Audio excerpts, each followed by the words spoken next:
Since the time of the new atheists, there is this idea that faith is on the back leg, that faith is kind of a second fiddle to science, to reason. These things aren't compatible, and science really explains things that faith just can't.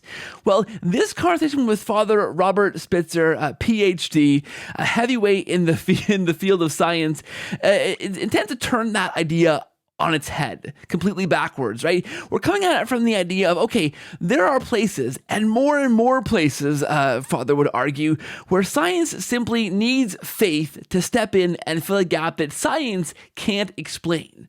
We're tackling the evolution of the universe, we're tackling evolutionary theory, we're talking about the soul, we're talking about Eucharistic miracles that really underpin things the Catholic Church has believed since the beginning of Christianity that really science just can't understand, and places where that faith, the beliefs that Christians have held since the beginning of Christianity, really fills in those gaps. It's a fascinating conversation. I think will challenge your thinking, give you some really great evidence, ammunition to use to speak to people who you think might be opposed to the idea of faith, and on that team science. And for those of you who are skeptical, a fantastic conversation that is absolutely chock full of really good science, and where that science utterly fails and faith steps in and fills in that gap. Guys, it's fascinating. I hope you enjoy it. Let me know in the comments below, guys. I'd love to have your interactions. It'd be fantastic. Please watch and enjoy. Hey friends, welcome back to the show. Thank you for watching. Thank you for listening. If you are listening on podcasts, as always, your ratings and reviews help to push the podcast out to more people. So hey, just hit pause, leave a rating, leave a review on Apple Podcasts or on Spotify. That'd be fantastic. If you are watching on YouTube, thank you, YouTube universe. Welcome. Guys, like the video, subscribe to this channel, comment below, because that really helps to build traffic and interest for these kind of videos. If you leave those comments, that would be fantastic. I am joined by somebody who needs no introduction, I think, but I'll give a short one anyway. And it has to be short because his bio is enormous. I'm talking about Father Robert Spitzer. He PhD, the president of the Magis Center for Reason and Faith and the Napa Institute. He has over 18 books out, including this new fantastic book out from Sophia Institute Press. He's the host of a weekly television show, EWTN. I'm sure you know him from there, Father Spitzer's Universe. He has done an amazing number of things, including debating the history or the existence of the universe, the origins of the universe with Stephen Hawking on the Larry King Show, amongst many other things. I can't list them all, Father. There's too many wonderful accolades. And you're here on our humble little show, so I'm very pleased to have you, Father. Welcome and hello. Thank you so much for having me. Oh, I'm thrilled to have you. And look, I want to dig right into it, and I want to get our hands dirty if we can, Father, because sure. there's a case to be made, of course, for the idea of where science and faith collide, and often we're kind of playing. We're playing catch up. We're playing the defensive. I want to go on the offensive today, Father, sure. and spend our time today talking about those interesting places where actually our Christian faith, our Catholic faith, actually seems to, in many cases, be affirmed by science, and in other cases, actually put science on its back foot when there's miraculous things science can't quite explain, and faith actually steps in and fills that gap, which leaves science kind of holding the bag. So I want to, I want to go there. Sure. And I want to begin by asking you about, I don't want to get into a creation versus evolution type discussion, but I want to talk about the origins of the universe in the sense of this idea that there's this Big Bang, and the Big Bang disproves Christianity because, well, we have the story in the Bible of creation. My pushback, and I'm sure this will be something you'll mention too, Father, it seems to me that the more and more science digs into the origins of the universe, Father, the more and more our Christian idea of how the universe began actually seems to be more and more accurate. So in the case of science, doubling down on what we've been saying the whole time. Right? Yeah, no. Yes, it's really true. I mean, first of all, the Big Bang Theory, by the way, is certainly not antithetical to Christianity because it was a Catholic priest who first proposed it mathematically and physically. Father Georges Lemaitre, a colleague of Einstein's and Eddington's, actually proposed it way back in 1927. He justified it mathematically at that time. When challenged by Einstein, he later was vindicated by Sir Arthur Eddington, who basically showed, and along, not just Eddington, but, several other physicists who were instrumental, especially Edwin Hubble, in putting together the theory of the Big Bang, and basically showed, 13.8 billion years ago, that would have been the origin of at least our universe as we know it. Subsequent to that time, a multiverse was postulated. That would be like a mega universe that could sort of cough out, these bubble universes and trillions of bubble universes, one of which would be like our own. So essentially, our universe is just but one bubble universe and a million bubble universes in a multiverse. Well, to make a long story short, a whole lot of physicists have come back now and said this doesn't look like a very good possibility. Mortimer Lincoln and Guth came out, three very fine physicists at the University of California, Santa Barbara. Alexander Vilenkin, who's the director of the Institute of Cosmology at Tufts University in Boston. Dr. Alan Guth over there at the Massachusetts Institute of Technology, the father of inflationary theory. All these guys actually showed that every accelerating system and every universal system that was expansive and continued to expand, all of them would have to have a beginning. And then later on, Stephen Hawking, when I debated it back in 2010, he at that time was more agnostic. He had just written this book, A Brief History of Time, with Leonard Mladenov, et cetera. But in 2018, he completely changed his mind. And he wrote a very important article in the Journal of High Energy Physics called A Smooth Exit from Eternal Inflation. And in that article, he basically shows that, our universe, we made such a, if there really was inflation and we came out of an inflationary condition, it could never have been an eternally inflating condition, because an eternally inflating condition would lead to a totally chaotic exit. So in other words, the odds of having a smooth exit and a resultant smooth universe, and we had an exceedingly smooth universe, which is revealed by the gravitational detectors, at least in LIGO. But we had an exceedingly smooth exit. So the only thing you can say is, how did we get such a smooth exit? Well, it couldn't have been, says Hawking and Hertog, his partner was Thomas Hertog, it couldn't have been from an eternally inflating condition. And therefore, says Hawking, even a multiverse is going to have a beginning. This was, affirmed earlier in inflationary cosmologies by Mortimer Lincoln and Guth. But long and short of it is that he said also there'd have to be a very small number of bubble universes, if indeed there was a multiverse at all. So, this is a complete change of heart. We have Thomas Banks, one of the most important supersymmetry theorists as well. And he comes along and he basically says, he writes in Sean Carroll's blog, why, I don't believe in eternal inflation. Well, if you don't believe in eternal inflation, then you believe that the inflation has a beginning, to make a long story short. And if you believe that it has a beginning and it had to be a very short period of inflation in order to get such a smooth exit that we have, then for all intents and purposes, probably have very, very small number of bubble universes, which means that every single fine-tuning for life coincidence that we have in our universe, it's not going to be explained by a multiverse with a small number of bubble universes. You're going to need an intelligent designer at the end of the day. And that intelligent designer has also got to be a creator, a transcendent creator outside of physical reality. Whether physical reality is a multiverse or is not a multiverse, it really doesn't matter. But, the main thing is, if it has a beginning, then prior to that beginning, physical reality was nothing. And if it was nothing, the only thing it could do is nothing, because nothing can only do nothing.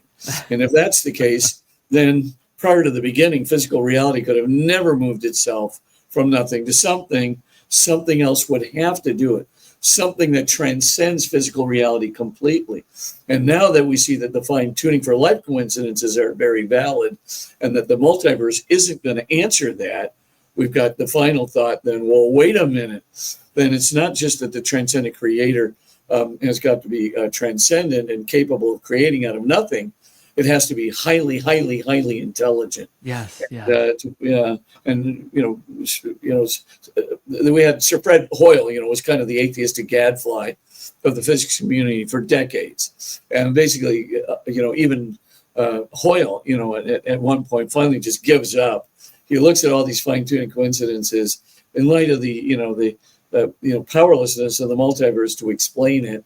He basically says, well, it seems to me, given the numbers that we are looking at, that there must be some super calculating super intellect that has monkeyed with the constants of physics and those of chemistry and biology as well. I consider this to be beyond the shadow of a doubt. Yeah. So you look at that and go, well, this was the physicist, go-to guy for atheism, and he changed on a dime. Yeah. Just looking at these fine-tuning coincidences. And once the multiverse really, if that's not going to explain not only our fine-tuning, constants, for life, and it's not going to explain our initial conditions of our universe, and you have to have a creator anyway because everything has to have a beginning, you're pretty much looking at a really intelligent, super intelligent creator.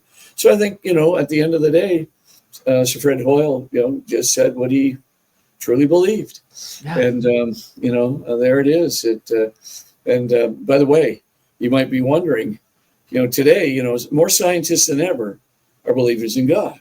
Yeah. So, I mean, yes. Like the last Pew survey of the American Association for the Advancement of Science said 51% of scientists today are believers in God. Only 21% are agnostic and 20% atheists. Then you get to the young scientists. This is the one, 35 years of age or younger. 66%, a supermajority of those young scientists are believers in God and a higher transcendent power.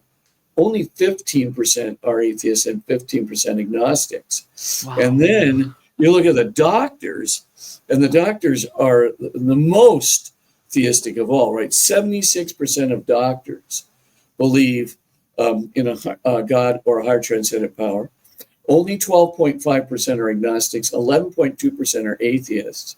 And by the way, 2/3 of those doctors practice their faith. So we're dealing with a completely different world than even 20 to 25 years ago.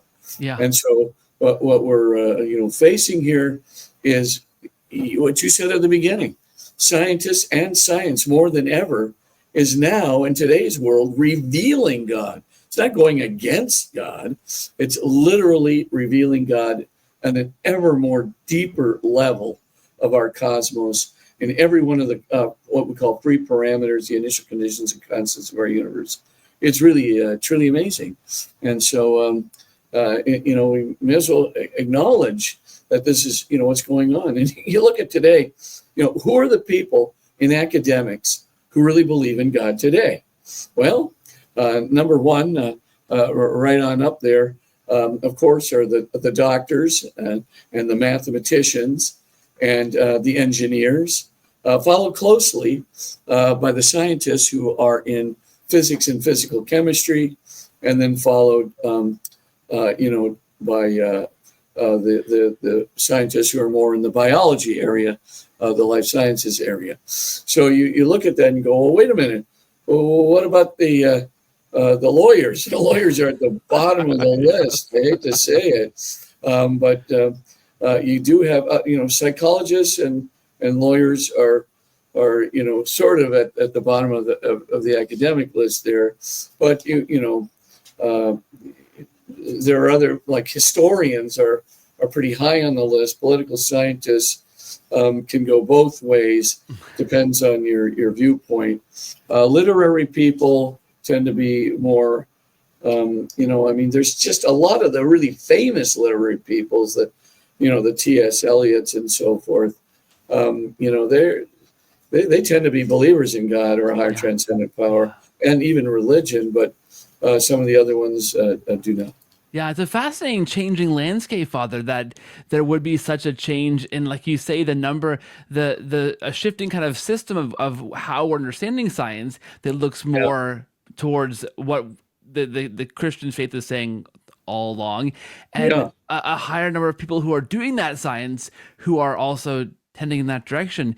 Can we talk for a second about, because this goes in line with the idea of the Big Bang, the theory of the cosmos, this idea of that fine-tuning idea, because again, the idea that, so here's Darwin and evolution, to this idea that this is counter to the Bible, and okay, we've disproved the idea of there being a creator, because look, this is how it came about. But again, like you say, Father, here's another place where the deeper we go into science, the more it's just affirming the idea of an intelligent creator who we have a name for. You and I and some of the viewers of this show have a name for that being. Sure. But again, in this idea of how things evolved the way we see them now, more and more we're finding that the theories that put God out of this equation are more and more being proved to be not sound, right? Well, actually, evolution's a very sound theory in itself, but you can't have what's called, a pure materialistic neo-Darwinian view of evolution. Yes, so the Catholic Church has always denied that, for example. But you can clearly see, that if you admit to the possibility of a transphysical soul, a soul which is capable of surviving bodily death. And by the way, there's a lot of good evidence for that today, even from the New York Academy of Sciences in 2022, that your consciousness is very likely to survive your bodily death based on, 36 peer-reviewed medical studies of near-death experiences, terminal lucidity, and intelligence in hydrocephalic patients. So essentially, there's a lot of evidence for a soul. So the Catholic Church itself put that stricture on. Other Christian churches have other strictures. But the main thing to remember right now is most scientists today, given that most scientists are theists, right? They're believers in God or a higher transcendent power. They also happen to believe in evolution. But most scientists today believe that God is participating actively involved in the evolutionary process. So, there's three major schools of what's called theistic evolution. In other words, scientific evolution that, admits the activity of God. There's nomogenesis. Nomogenesis is like Francis Collins. He's the guy who wrote that book on the handwriting of God and DNA. He was the head of the Genome Project for the National Foundation of Sciences and National Institute of Health for decades. A very impressive, brilliant guy.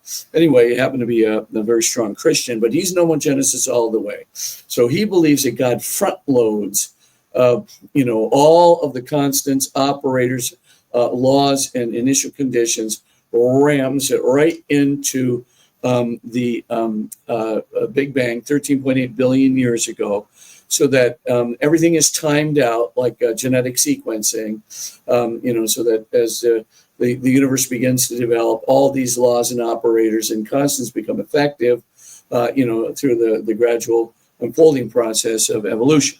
And that's called nomogenesis. And there are a lot of scientists who are believers in God who subscribe to this. But there's also orthogenesis. Orthogenesis believes essentially that God acts as a final cause. And final cause sometimes hard for people to understand. Well, what does that mean? It means basically that God is drawing, the evolutionary process. So God, instead of, front loading everything, God is actually kind of standing as an omega point. He's like, the height of pure intelligibility. And through his intelligent causation, God is drawing forth, evolution, progressive stages of evolution, which should never occur anyway, because entropy would normally be, counter evolutionary. That, in other words, that people that that a physical process could gain in complexity of activity over time. So basically, evolution is counter-entropic, but entropy is the name of the game, the second law of thermodynamics. So, these orthogenesis guys, they basically say, like this is like Teilhard de Chardin or, other Henri Bergson and other kinds of big-time thinkers. They certainly believe God stands as kind of a spinal cause, this omega point that is drawing everything to its end. And then you have guys like Michael Polanyi, right, a very famous chemist and philosopher both. And of course, you also have Sir John Eccles, the great Nobel Prize-winning anatomy fellow who basically is certainly a Christian and very much believes in a soul, a transphysical soul, and he has a great deal of proof for this. But anyway, Eccles and Polanyi are both what we call nomo-orthogenesis. They believe in both. God is front-loading, and God is standing as a final cause, drawing things to this counter-entropic evolution. Yeah. What's fascinating is that there, in looking at kind of the idea of pure evolution, correct me if I'm wrong, Father, but there's more and more evidence to say that there has to be some kind of there has to be some kind of intelligent designer making changes. These, like you mentioned, entropy. Like these things don't happen based on our understanding of physics and the universe. Evolution needs some kind of interventions and some the fine tuning to get things exactly right. It doesn't seem like it's possible, and this again would be affirming the idea that the requirement of some kind of intelligent creator, either front loading or making this process unfold, drawing him towards him. Right. That's all three of those evolutionary positions. Yes. An intelligent creator is active either as a drawing force or a front-loading force or both. So that would be true. And plus, even people like Thomas Nagel, who is an agnostic / atheist, or at least he really wants to be one, but he keeps running into these problems, or he wrote a book called Mind and Cosmos. And, you can allow your imagination to have a lot of interpretations of that word mind, because there's a lot of godlikeness to that mind. But it's called Mind and Cosmos, why the neo-Darwinian materialistic view of evolution is almost certainly wrong. And why did he write this book? He wrote it because there's not enough time. Even if you could, even if you wanted to believe, that all the evolutionary changes that took place from a protozoa all the way up to a human being, at least in terms of the changes in the cerebral and frontal cortices, right? If you believe that could happen through a naturalistic process, well, we got 13.8 billion years here in our universe. That's what we got. We don't have any more. That's it. But if you want to have, and by the way, life on this earth is, about 3.9 billion years old.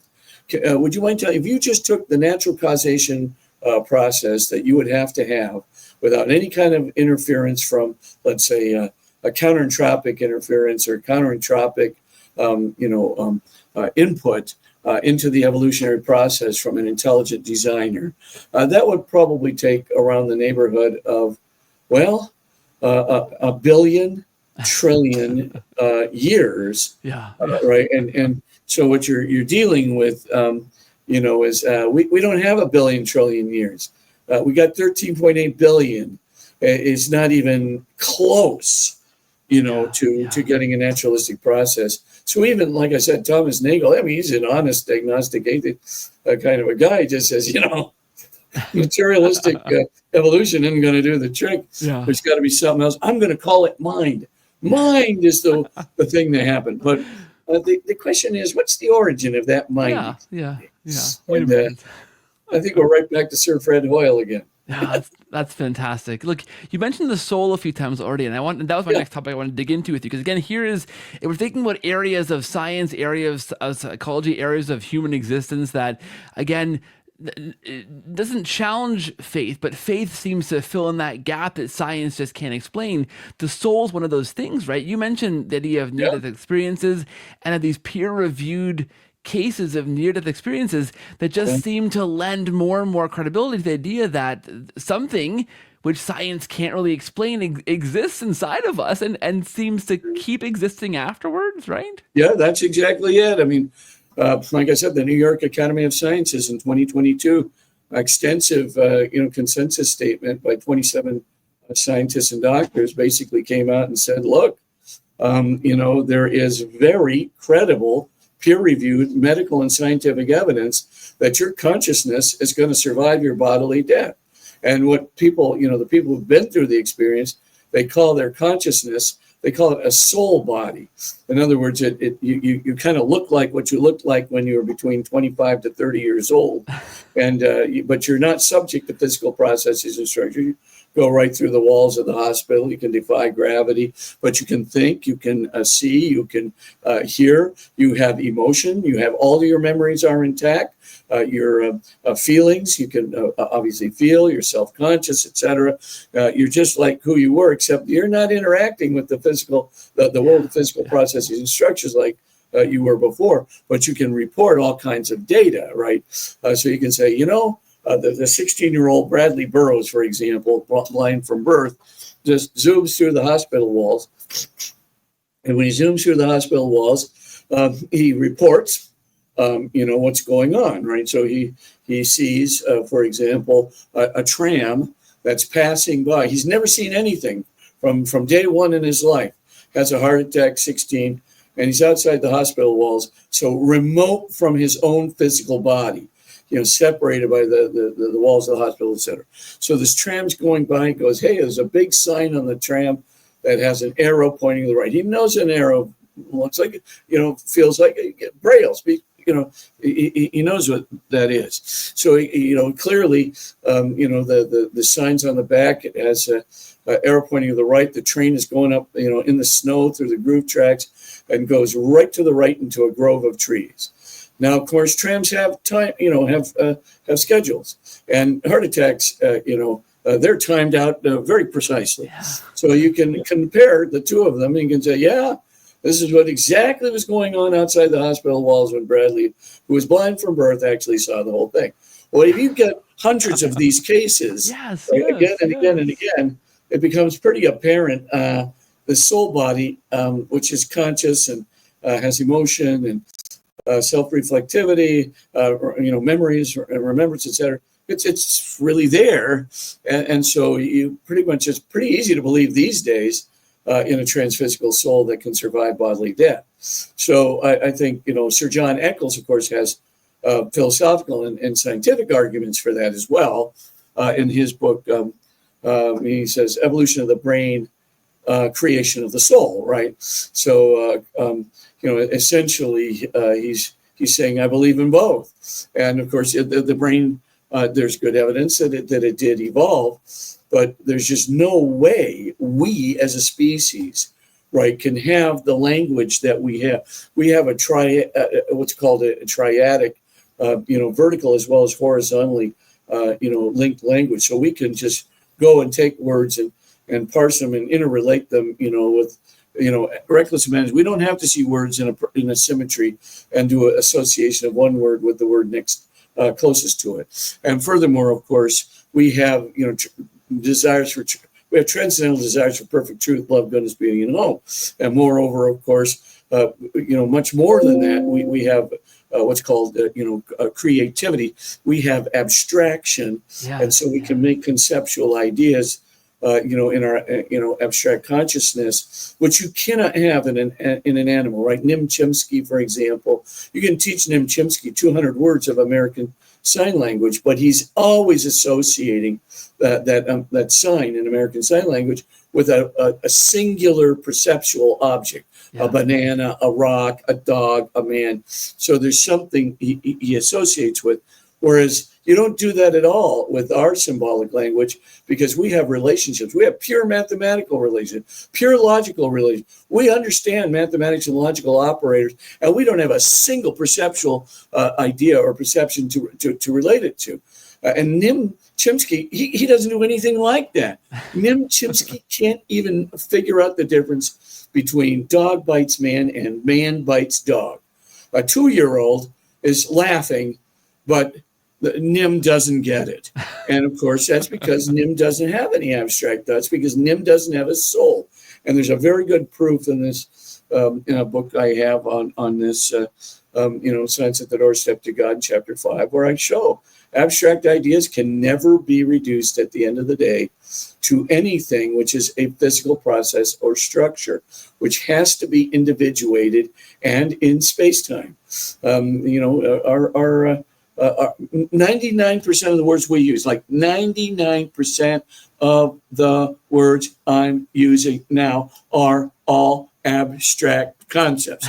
There's not one perceptual idea, not one perception in what, I am saying now.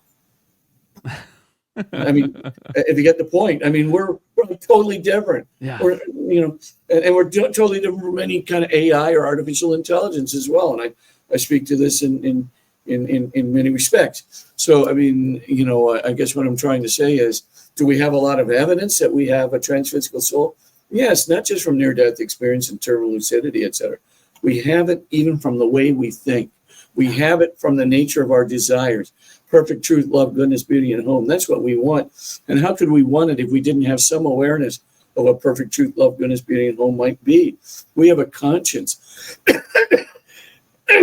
No other species at all has any kind of sense of a conscience or morality in the sense that we do. And of course, our idea of self-sacrificial love is not just born out of empathy and instinct. Like, a dog can be very loyal and, protect the master and so forth and so on. No question about that, and have instincts and even empathy. But we can coldly calculate, if I'm going to do this, I'm going to endanger my life. But I'm going to make a free decision to do it otherwise. Yeah. I'm not acting out of instinct and just empathy. I'm thinking through this thing, and I've decided I'm going to sacrifice myself for some noble endeavor that is worthy of me. So anyway, the long and the short of it is, the soul. I mean, there's evidence just all over the place. And like I said, more and more scientists believe in a soul. More and more scientists certainly believe in the inadequacy of materialistic neo-Darwinian picture of evolution. Yeah. And then, of course, the need for God's help in the evolutionary process. Fantastic. Okay, the last thing I want to talk to you about is the uniquely Catholic place where faith and science kind of collide. And this is the incredible existence of Eucharistic miracles, right? Uniquely as Catholics, we believe in the real presence of Christ in the Eucharist. Not that it becomes literally flesh and blood every time that it's consecrated, but there have been times when it literally becomes flesh and blood that science can't explain. And I guess that those Christians who don't believe in the real presence also can't explain why God would allow that to happen. So can we unpack that for a few minutes here, Father, as we wind up? Yeah. So, just to make a long story short, and it's very long, and I have a whole chapter in my book, Christ, Science, and Reason, and I have sections in my book. I have kind of like a catechetical book that has all of this in there. It's called Father Spitzer's Universe, Exploring the Big Questions. So you could just take a look at it. But the main thing to recognize, and saying it quickly, 3 of these miracles have undergone significant scientific investigation. The first one is the Buenos Aires miracle in 1996. The second one is the Tixla, Mexico Eucharistic miracle in 2006. And the third is the Sokolka, Poland miracle in 2008.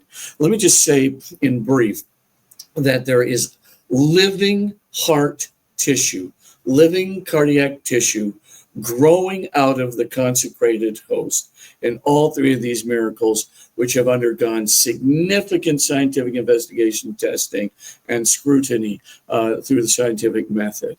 The main thing to remember is that it's not just morphologically clear that this tissue is cardiac tissue. It's clear from the fact that it has AB blood type. It is also clear from the fact that there are living white blood cells.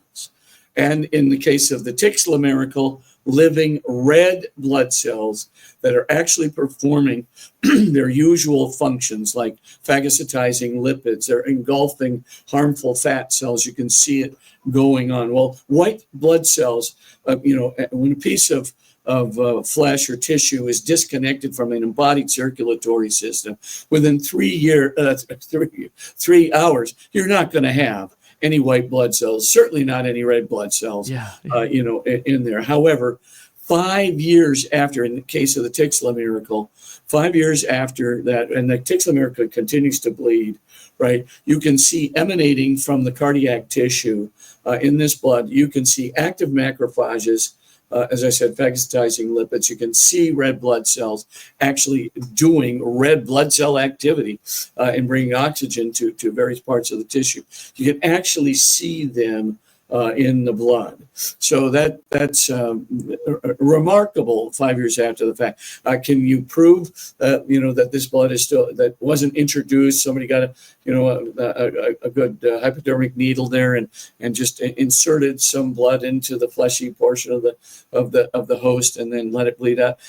Absolutely, you can prove that didn't happen. Because if it did happen, it would reach, the blood that you insert would reach equilibrium. It would not push outwards and continuously push outwards to create new layers of blood that are on the surface of the host.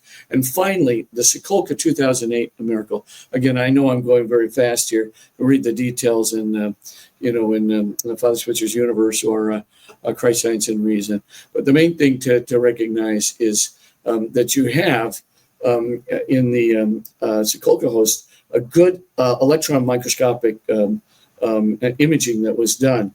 Now, electron microscope can go really deep down, right? We're not just talking about light microscopy here. Electron microscopy can get really down practically to the molecular level. So what you're dealing with is, okay, how is this host, the substance of the host, connected with the substance of the heart tissue that's growing out of it? It's connected, according to the electron microscopic analysis, it's connected on the level of the thin filaments of the myofibrils. The thin filaments of the myofibrils, that's like a few microns of separation, between the two tissue parts. And that's like a few cell lengths of separation. So what you're basically dealing with is impossible to commit a fraud here. It is absolutely impossible to commit a fraud. And so, we don't have a technology. No known human technology can put together this complex weave of two completely different substances, crushed bread substance, as it were, molecularly, and the living heart tissue, to bring it together in a very complex weave with a couple of micron separation between the two different substances. We don't have anything, not from NASA, not any technology known to humankind who can possibly replicate it. And so it looks like it's completely beyond fraud at this point. Obviously, the scientists who examined it and did the electron microscopy are really, very credible, excellent scientists in every imaginable way. And Stanislaw Sulkowski in Poland there has a huge portfolio of writing that does it. Yes, fantastic. Father, a wonderful conversation, a real treat to have you on the show. I love this area of where science, where faith fills in that gap between where the science can explain in so many places. Listen, I'll put links to not only this book from Sophia Institute Press, but all your other books and your work in the show notes. Anyone in particular you want to point listeners, viewers towards to find you, to follow you? I mean, I think they may already know, but where do you want to encourage them to check you out, Father? Yeah, please come to magiscenter.com, MAGIS center.com. We got all kinds of materials there, free stuff there, on all the scientific studies I've been talking about. Obviously, would sure like people to take a look at the book Father Spitzer's Universe, exploring the big questions, and then finally take a look at Christ, Science, and Reason. I think those would be 3 spots to get some material, but MagisCenter.com is where we are, and of course, Father Spitzer's Universe covers this and like 20 other topics. So, good. It's fantastic stuff. Father, I want to say thank you for being here. God bless you. The utterly fantastic work you are doing, have been doing for the church. We're all very grateful for your work, Father. So God bless you in that work, and thanks for being here today. It's a real pleasure. God bless you too. Thank you. Thanks so much.